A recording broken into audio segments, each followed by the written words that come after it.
Market లో invest చేసి మీ డబ్బులు డబుల్ చేసుకోవాలనుకుంటున్నారా? విజయవాడలో జరిగే సుందరరామిరెడ్డి గారి లైవ్ సెమినార్ కి అటెండ్ అవ్వండి. నమస్తే, welcome back to our channel. ప్రస్తుతం మనతో పాటు ఉన్నారు అనలిస్ట్ రామకృష్ణ గారు. నమస్తే సార్. నమస్కారం అమ్మా. సార్, మరి ట్రంప్ వచ్చారు, కొత్త కొత్త రూల్స్ వచ్చేస్తున్నాయి. మరి ఇప్పుడు కనుక అమెరికా వెళ్ళి సిజరీన్ చేయించుకుంటే లైఫ్ లాంగ్ జైలు అని చెప్పే రూల్ కూడా రాబోతుందంట. ఏమంటారు మరి దీని గురించి? ఏమంటామండి, అది మా చిన్నప్పటి నుంచి యుగాంతం వస్తుంది, ప్రపంచం అంతం అయిపోతుంది, దానికి తగ్గట్టుగా అందరూ ప్రిపేర్ అవ్వండి అని ఇవన్నీ చాలా వార్తలు వస్తూ ఉండేవి. ఈ మధ్య ఏదో ఒక సినిమా చూసా, బెదుర్ లంక అని, అది కూడా ఆ ఐడియా మీదే పెట్టారు అనమాట. దాన్ని ఎలాగ జనాలు నమ్ముతారు, దానికి తగ్గట్టుగా వాళ్ళ జీవితాలు ఎలాగ మార్చుకుంటూ ఉంటారో ఇలాంటివన్నీ విన్నా. అయితే నేను ఆ సినిమా చూసినప్పుడు అనుకున్నా, ఏంటబ్బా ఇది, వీళ్ళు ఇలాగ ఇంత అమాయకుల్లా ఉన్నారే అని. అయితే ట్రంప్ వచ్చిన దగ్గర నుంచి నాకు అదే నాటకం మళ్ళీ కొత్త రూపంలో నా కళ్ళ ముందు కనబడుతోంది. ఏ విషయమైనా తీసుకోండి, ఇది ఒక దాని ఏమంటారు, ఉద్యోగాల విషయాల్లో తీసుకోండి, లేదా చదువుల విషయంలో తీసుకోండి, లేదా ఇదిగో ఇప్పుడు వచ్చిన కొత్తగా బర్త్ రైట్ సిటిజన్షిప్ కానీ, ఈ సి సెక్షన్ గురించి కానీ, ఇవన్నీ కూడా నాకు ఏంటంటే అదే సినిమా ఎపిసోడ్లు మళ్ళీ మళ్ళీ కళ్ళ ముందు కనబడుతున్నట్టుగా ఉన్నాయి. అక్కడ ఉన్న వాళ్ళకి ఎలా ఉంటుందో తెలియదు కానీ ఇక్కడ ఉన్న వాళ్ళని మాత్రం ఊదర కొట్టేస్తూ ఉంటారు, అయ్యో బాబోయ్ అని. అయితే ఇంకొకటి ఏంటంటే మనం తెలుసుకోవాల్సిన విషయం ఏంటంటే, మనం ఇక్కడ ఉన్నట్టు లైఫ్ అక్కడ ఉండదు. అర్థమైందండి. ఇక్కడ మీకు ఏదైనా ఒంట్లో బాగాలేదంటే, చిన్న చిన్న ప్రాబ్లమ్స్ ఏమైనా ఉన్నాయంటే చక్కగా వెళ్తారు, హాస్పిటల్కి వెళ్తారు, గట్టిగా మాట్లాడితే మెడికల్ షాప్కి వెళ్ళి అడిగి తీసేసుకుని వచ్చేస్తారు, అయిపోయింది. లేదు ఇంకొంచెం ప్రాబ్లం ఉంది అంటే హాస్పిటల్లో అడ్మిట్ అవుతారు, ఏదో ఒకటి ఇన్సూరెన్స్ కవరేజ్ అవ్వాల్సి వచ్చింది, అంతగా అవసరం లేదైతే మీరే డబ్బులు పే చేసి వచ్చేస్తారు, అయిపోయింది. అమెరికాలో medication or hospitalisation is one of the most expensive in the world. ప్రపంచంలో అత్యంత ఖరీదైన మెడికేషన్ అనేది అక్కడ ఉంటుంది, మెడికల్ ఎక్స్పెండిచర్ అనేది. కాబట్టి అది ఒకటి. కాబట్టి ఎవరు పడితే వాళ్ళు ఖర్చు పెట్టి అఫోర్డ్ చేయగలిగినట్టే ఉండదు. రెండవది ఏంటంటే, ఇక్కడ అంటే ఇదేదో ఎవరిని తక్కువ చేస్తున్నట్టు కాదు కానీ, ఆ ఎన్ఫోర్స్మెంట్ ఆఫ్ రూల్స్ ఏవైతే ఉంటాయో భారతదేశంలో మనకు కొంచెం తక్కువ. ఏదైనా పొరపాటున ఒక డాక్టర్ ద్వారా తప్పు జరిగింది అంటే తప్పు, పొరపాటు ఎవరైనా చేయొచ్చు, జరగవచ్చు. ఇది ప్రాణం అనేది మన చేతిలో ఉన్నది కాదుగా, లేదంటే దేవుళ్ళు అయిపోతారు అందరూ.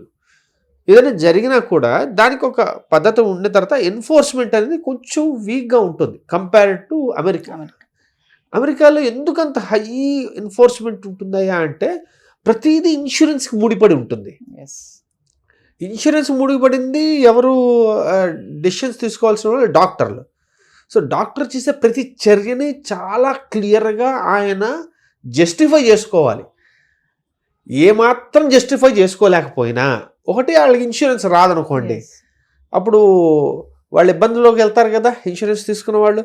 కాబట్టి అలా ఎవరు పడితే వాళ్ళు ఏది పడితే డెసిషన్స్ తీసుకోలేరు, ఒకటి. రెండోది, అక్కర్లేని ఏదైనా, వీళ్ళకి అక్కర్లేని ట్రీట్మెంట్ ఏదైనా చేశారని తెలిసిందనుకోండి, వాళ్ళ లైసెన్స్ను కోల్పోయే అవకాశం ఉంటుంది. ఓకే. అండ్ లైసెన్స్ను కోల్పోవడం అంటే ఏంటంటే అది ఎంత చిన్న విషయం కాదు. ఎందుకయ్యా అంటే, ఇక్కడ మెడిసిన్ చేసిన వాళ్ళు ఇక్కడ 5 ఏళ్ళు MBBS చేసి అక్కడికి వెళ్తే అక్కడ భయంకరమైన కష్టమైన టెస్టులు రాస్తారు, 2 ఏళ్ళు అక్కడ చేస్తారు, రెసిడెన్సీ పీరియడ్ ఉంటుంది. ఇవన్నీ దాటుకొని ఎంతో కష్టపడి అక్కడ దాకా వెళ్ళిన వాళ్ళు ఇలాంటి చిన్న చిన్న విషయాల మీద అనవసరంగా లైఫ్ను పాడు చేసుకోవాలని ఎవరు అనుకోరు కదండి. కాబట్టి ఇక్కడ ఉన్నట్టుగా అక్కడ లేదు, అలా ఉండదు, సమస్య లేదు ఇలా.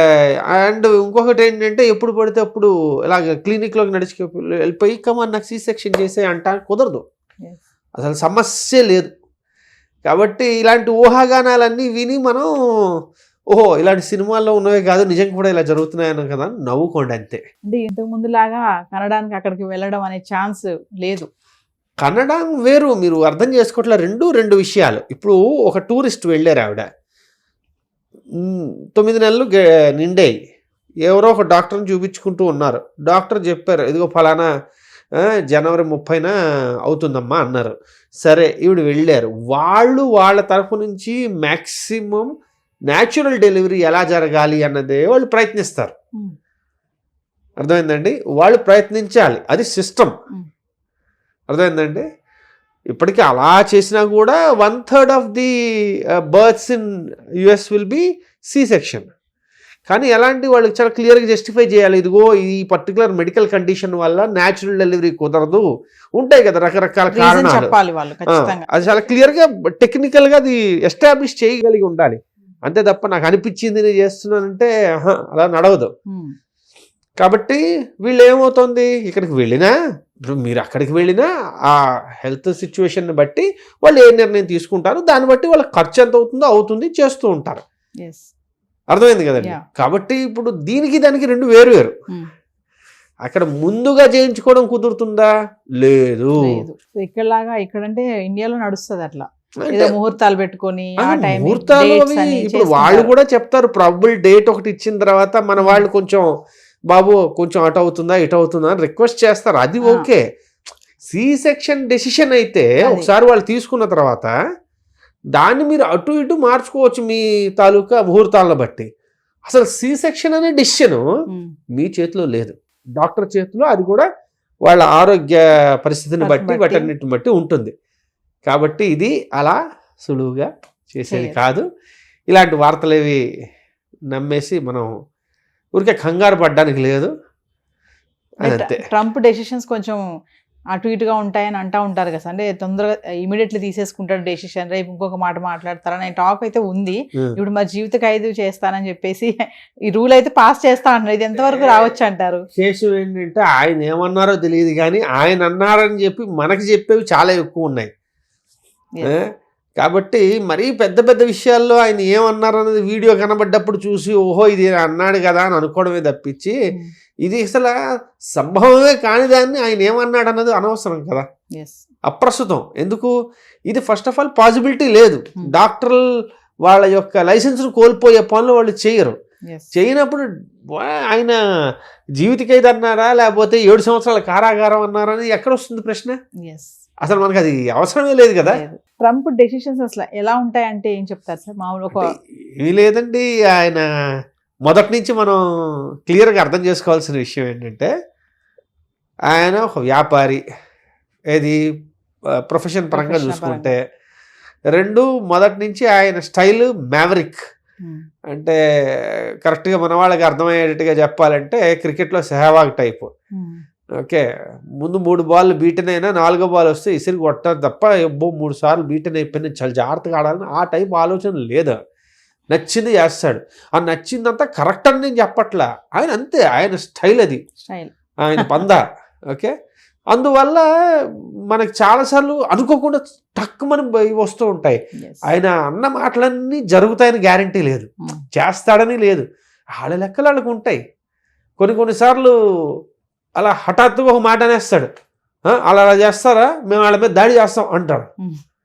అంటే దాడి చేస్తాడనా? కాదు, ఆ మూమెంట్గా ఆయన అంతే, ఏది వస్తే అది మాట్లాడుతూ ఉంటారు ఆయన. అందుకే ట్రంప్ టఫ్ గా అంటారు కదా సార్. టఫ్ గా అనే దానికి ఎలా ఉంటుందంటే అన్ప్రిడిక్టబుల్ అనేది కరెక్ట్, ఎప్పుడు ఎలా ఉంటుందో. కానీ చాలా విషయాల్లో ఆయన ఏం చేద్దాం అనుకుంటున్నది చాలా నిర్దిష్టంగా ముందే చెప్పేశారు, హెచ్చరించారు.